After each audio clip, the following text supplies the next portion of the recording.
Bom, então, aqui é só um preparativo, né, para o que vamos estar realizando na próxima aula, né? Então, ao longo dessas últimas duas aulas, além de introduzir esse espírito em multiscala, nós também trouxemos informações quanto à dinâmica molecular, né?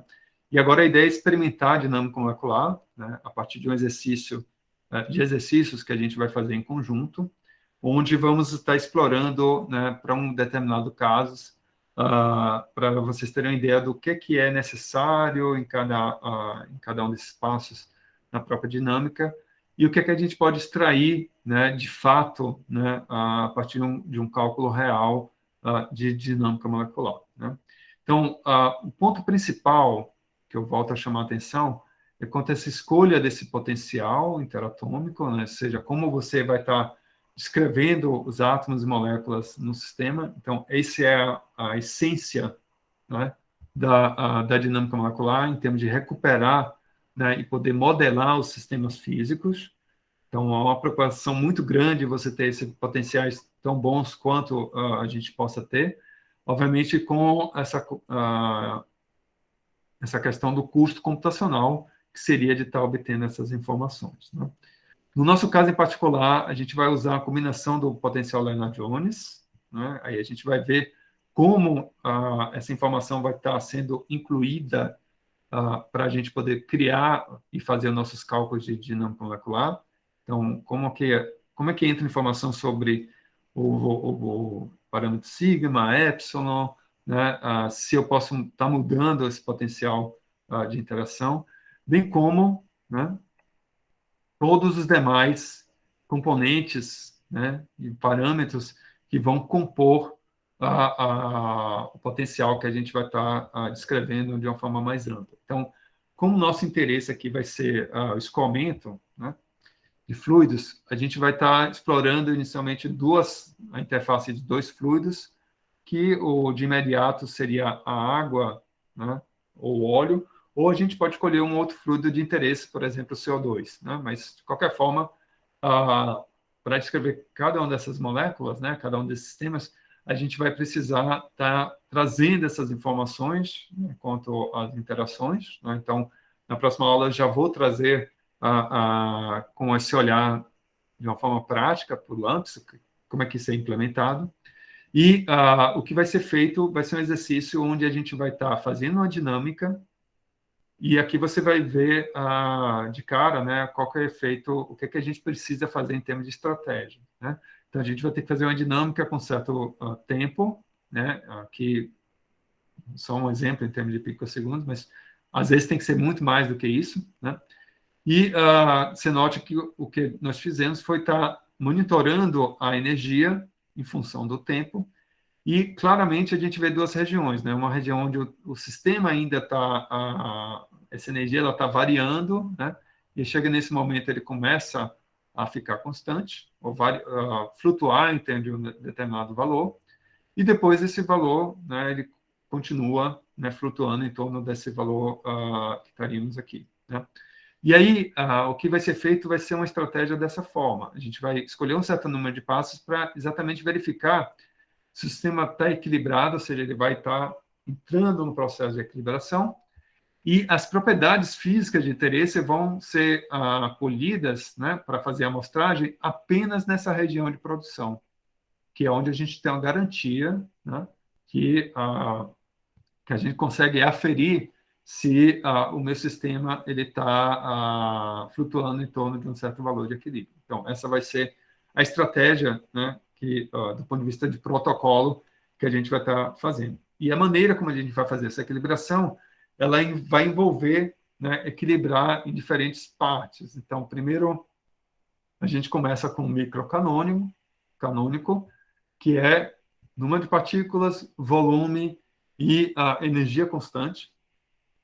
Depois de equilibrado, né, a energia, a gente vai agora ligar a temperatura, ou seja, a energia vai poder flutuar enquanto a temperatura vai ser mantida constante, né? E depois, em seguida, a gente vai ligar a pressão, né, de tal modo que agora o volume deixa de ser constante e ele começa a flutuar. Então, a gente consegue inferir qual vai ser a densidade daquele fluido para uma determinada temperatura e pressão. E essa densidade a gente consegue calcular, por exemplo, e comparar com resultados experimentais. Então, essa vai ser a estratégia em termos de protocolo que vamos realizar nas próximas aulas, né? E aí vem o que a gente sugeriu para vocês, né, quanto ao uso da máquina virtual, né, que vocês podem baixar nesse site. As instruções estão lá no E-Disciplinas, né? Da mesma forma, né, nós disponibilizamos, né, um espelho da máquina virtual, né, onde essa máquina virtual ela vai ter essa aí é a senha, usuário e senha, né, para o uso da máquina, né, da qual vocês podem estar pegando esse espelho, né, e instruções também nesse site. Tá?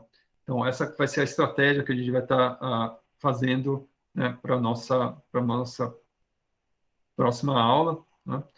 E aí, o que vai ser feito, né, aqui eu só vou fazer só para mostrar para vocês o que é que a gente vai estar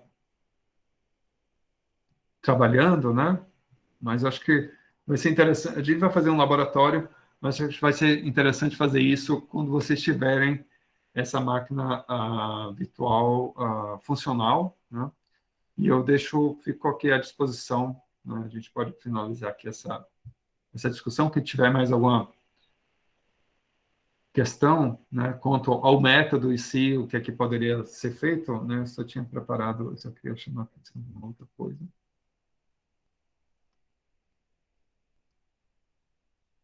Que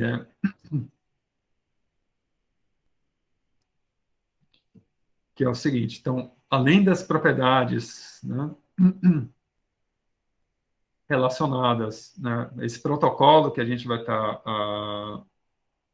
realizando para levar o sistema ao equilíbrio, a gente vai estar obtendo as propriedades estruturais, ou seja, como estão estruturadas as moléculas em torno, em cada um dos fluidos de interesse, ou CO2, a água, o óleo, né? Aí vai um pouco da discussão que eu vou ter com o Alexandre. Também vocês podem estar trazendo, né, sistemas de interesse, se assim desejarem.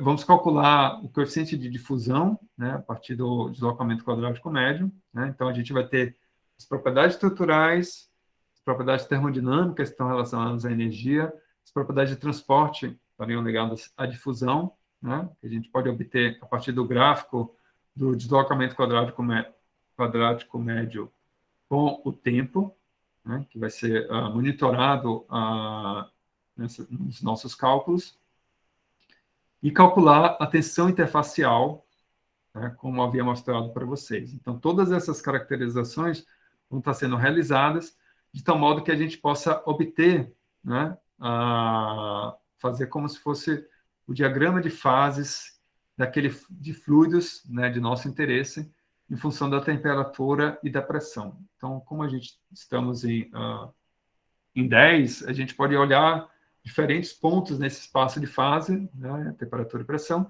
e assim poder caracterizar a densidade do fluido, as propriedades de transporte deles e as estruturas, né, as propriedades estruturais desses fluidos ao longo do tempo, tá?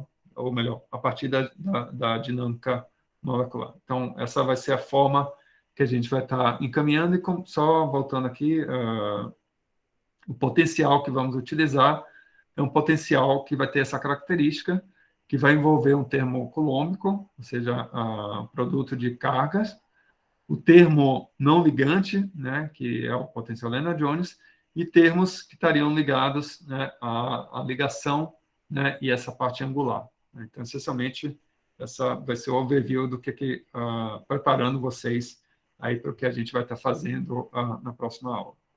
Acho que eu vou interromper aqui a gravação e deixo aberto